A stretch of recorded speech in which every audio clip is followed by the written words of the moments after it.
What if thousands of people just vanished?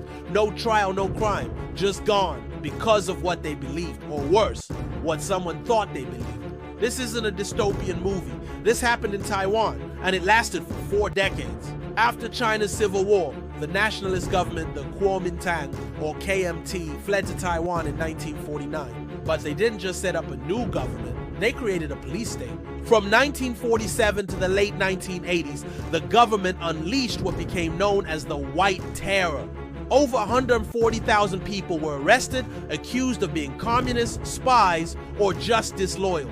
And more than 4,000 were executed. University students disappeared, professors vanished, writers, journalists, factory workers. Anyone who even criticized the government was at risk. Books were banned, music was censored, the secret police were everywhere, families lived in fear of saying the wrong thing, even in their own homes. It all began with the 298 Massacre in 1947. A protest over police brutality turned into a mass killing. Thousands of civilians were shot in the streets, and the KMT crushed all opposition. What followed was decades of silence. Victims were buried in unmarked graves. Families were told not to ask questions. Even mentioning it could get you arrested. And yet, this chapter of Taiwan's history was rarely taught in schools.